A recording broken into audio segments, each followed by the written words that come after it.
Michael Van Runkel here for HotCars.com. I'm here at the headquarters of Mullen Technologies, checking out the Mullen FIVE crossover SUV EV. They debuted it last November at the LA International Auto Show, where it won a prestigious award, with the other finalists being the Rivian R1S and a Lincoln EV prototype. But you can tell right away this is a futuristic design from a company that's trying to break into a very crowded EV space.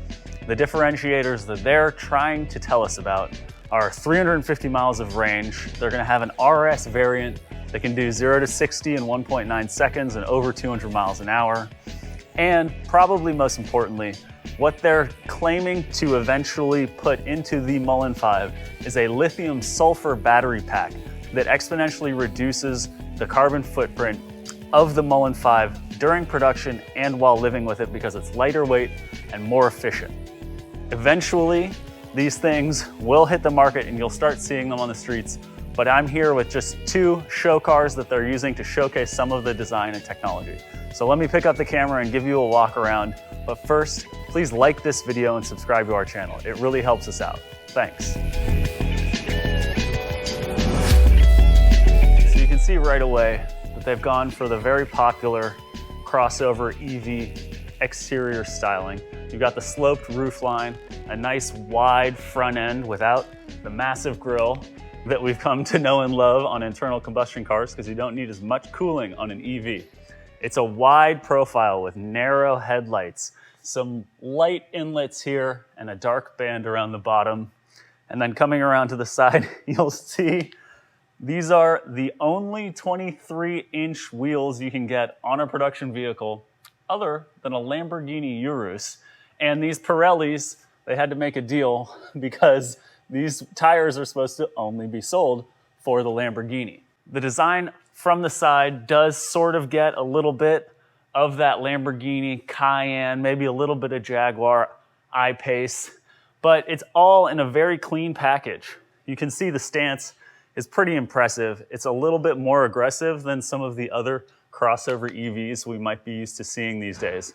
Part of that is the 23-inch wheels, and note, those wheels are hiding gigantic Brembo brake calipers, painted red of course, and Mullen is going to make a huge deal out of adding carbon ceramic brakes to the higher spec RS version of the Mullen FIVE, which is intended to go over 200 miles an hour. And if you go over 200 miles an hour, you better be able to stop pretty good. Moving on to this one, this is a Tourer. So it's only got 4 seats on the inside. It's got 22-inch wheels, and it's got sort of the brushed aluminum roofline here and trim, which is a little bit reminiscent for sure of the Lucid Air and some of the other cars coming out these days.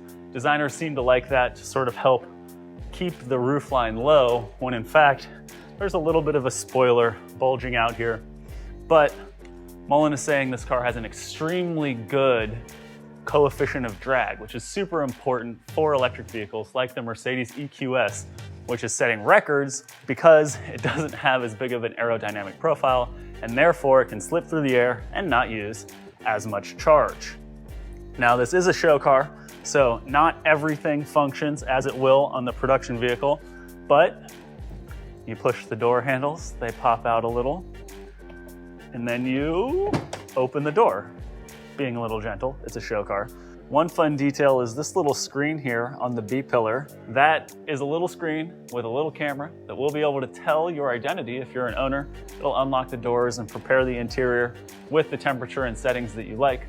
But it's also part of a security system. So this thing has a bunch of cameras, and they're intending to eventually have level 5 autonomous driving once the world can actually keep up with that. When somebody with malintent comes up to the car, maybe tries to get in, and maybe fake their way in and unlock and get in and maybe steal the car, the computer display here and on the main screen will show big alarms. All the cameras will start recording, and it'll tell the potential thief or burglar that it is being recorded. But stepping inside, you can definitely see that futuristic design with a wide dash, these low aerodynamic sort of airflow vents for the climate control. This sort of gives me a little bit of BMW i3 vibes. And you've got the flat bottom steering wheel, a touch screen, and a little screen right there for gauges for when you're driving with regen and speed. This is going to be a capacitive charging station for your phones, of course. And we've even got nice little custom mugs here. This is the 4-seater. So you don't have a bench in the back. 4-seater in the Mullen FIVE, kind of ironic. But you do have a center console with another touchscreen. We'll get back there in a second. But first, you got to check out the enormous, of course, panoramic glass, sunroof, moonroof, just roof in general. The thing has a good amount of space. If I sit in here at 6'1", the seats don't adjust too much because this is a show car, but I've got plenty of headroom and plenty of legroom. I would like to be able to go lower. We've got buttons, but they don't work. It's a show car. And further back personally, but you can tell that the potential is there. It will have a frunk. These show cars do not, but we'll show you the back seat and some of the trunk space because, of course, EVs with that skateboard battery layout and the compact motors always do a good job of maximizing interior space. Push the door handle, it opens up, and you give it a tug. The back seat is super nice. These are sort of captain's chairs. You got the ambient lighting. We've got speakers, which you might be able to see, in each of the headrests. They're sort of these brushed aluminum speaker covers, which I really like. And then climbing in, again, a lot of space. These do recline. You've got a touch screen here for when you need to control your climate and your entertainment back here. You got a little tray that folds down, and of course some storage. The panoramic sunroof, whatever you call it, the roof, is infrared resistant, and they're going to have an automatically retracting shade to help, if you want to put kids back here, or if it's a really hot day in the desert and you're trying to drive from LA to San Francisco almost on one charge for 350 miles. Here you can see another one of the cameras that will eventually be used for not just a backup camera, but what they're calling level 5 autonomous driving. And then on this car, they've got 4-hour display purposes here, an automatically retracting charge port access point. This will be able to charge on Tesla superchargers, whatever fast chargers you want to go out to, that is, if Tesla will let them. Let's get into this version, which has the 23-inch wheels, a blacked out roof, still this sort of metal surface here, the security camera pulling on the door, and the interior here is pretty radically different. So it's a whole nother concept, which sort of explores more of the sustainable recycling materials that they want to use while building the 5 and keeping their carbon footprint super low. The seats are pretty nice and comfortable. They're not terribly bolstered for a car that will eventually, hopefully, be able to go over 200 miles an hour, but you get a little bit of support. Most importantly, they're very comfortable. Again, you've got wood on the dash, a la the BMW i3, which is one of my all-time favorite interior designs of all time. And you've got sort of this recycled cloth and leather and wood.